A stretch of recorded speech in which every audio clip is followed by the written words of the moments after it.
DAV Hindu school के principal आदरणीय OP राय साहब, आर्य समाज के सभी सम्मानित पदाधिकारी वर्ग,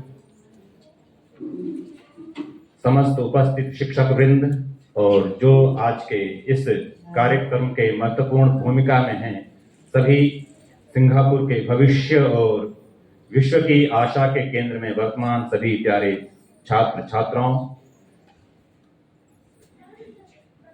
और अभिभावक वृंद, अपनी बात पर आगे जाऊं। राम का समग्र जीवन बहुत ही आम जीवन से प्रारंभ होता है, जो आम आदमी के जीवन में जो चीजें आती हैं, लेकिन राम ने जो भी लक्ष्य रखा है, जो भी उनके सामने चुनौतियां रही हैं, राम ने कभी भी उन चुनौतियों को सामान्य ढंग से नहीं लिया है।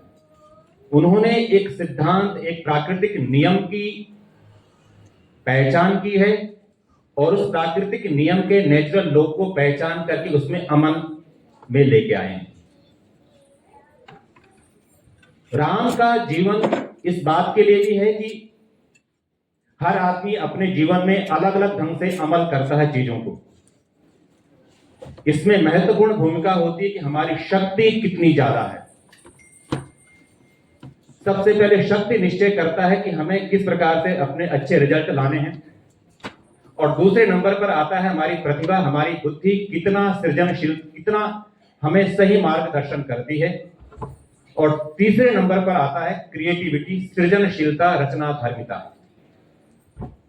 जिस व्यक्ति के जीवन में शक्ति होगी, प्रतिभा होगी और सबसे महत्वपूर्ण सृजनशीलता होगी, वही व्यक्ति राम को पहचान सकता है, राम को समझ सकता है और राम के पग चिन्हों पर चल सकता है। राम की एक बहुत महत्वपूर्ण चीज है कि राम भयभीत नहीं होते हैं, डरते नहीं चीजों से। निर्भयता का नाम राम है। राम सुनी सुनाई बातों पर भरोसा नहीं करते हैं। राम भरोसा करते हैं प्रयोग पर, प्रैक्टिकल पर। एक घटना चक्र जरूर लाना चाहूंगा कि राम शॉर्टकट नहीं अपनाते हैं। राम जो नियम है प्रकृति के, उन प्रकृति के नियमों का अनुपालन हमेशा करते हैं। समुद्र में जब उन्होंने पुल बनवाना था तो राम साहस के अद्भुत प्रणेता हैं। कहा गया कि आप, लक्ष्मण ने कहा कि आप जो है समुद्र को आप अपने तीर के द्वारा, तीर के तरकस के द्वारा आप समुद्र से कहीं का रास्ता दें।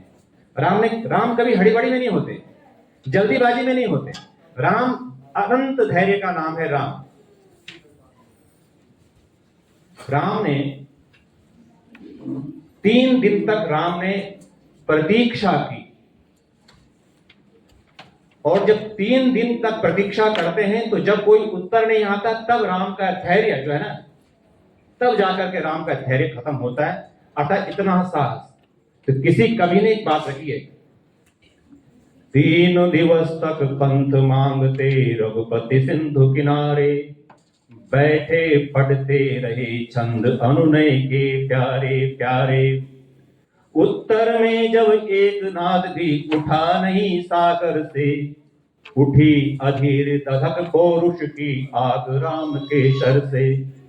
सच कहता हूं शर में ही बसती है दीप्ति विनय की, संधि वचन संपूज्य उसी का जिसकी शक्ति विजय की। राम इस बात को जानते हैं कि यदि मुझे किसी से संधि करनी, मित्रता करनी, तो मेरे पास शक्ति होनी आवश्यक है। संधि वचन संपूज्य उसी का जिसमें शक्ति विजय की। और एक महत्वपूर्ण, राम कभी अपने अनुचरों को गुलाम नहीं बनाते हैं। राम हमेशा अपने अनुचरों को, अपने जो उनके फॉलोअर्स हैं, उनके अंदर लीडरशिप क्वालिटी मेंटेन करते हैं। वो देख सकें कैसे काम करना है। जब समुद्र में रास्ता बन चुका है तो जामवंत ने कहा, महाराज एक बार और कोशिश कर लेते हैं रावण को समझाने के लिए। जामवंत कहा जाता है कि सबसे बुद्धिमान, विवेकशील व्यक्ति रहे अपने समय के। तो जामवंत ने सुझाया कि आपको किसको भेजना है? कहा कि आप अंगद को भेजिए। अंगद को भेजने के पीछे दो भावनाएं राम की। एक तो अंगद के पिता का नाम क्या है? बाली। अब बाली को किसने मारा था? राम ने। तो एक राम ये चाहते हैं कि अंगद की भावनाओं को समझ सके और जान सके कि वो आखिर में राष्ट्रीय भाव उसके अंदर कैसे हैं। दूसरा, जामवंत कह रहे हैं तो इसका मतलब यह है कि अंगद के अंदर कुछ तो ऐसी चीज है जो सबके साथ नहीं है। अंगद को अनुमति मिली, अंगद राम के दूत बनकर के रावण के पास जाते हैं। देखिए, आज जो सबसे महत्वपूर्ण चीज है कि हमें अपनी बात कैसे रखनी है, ये बहुत आवश्यक है।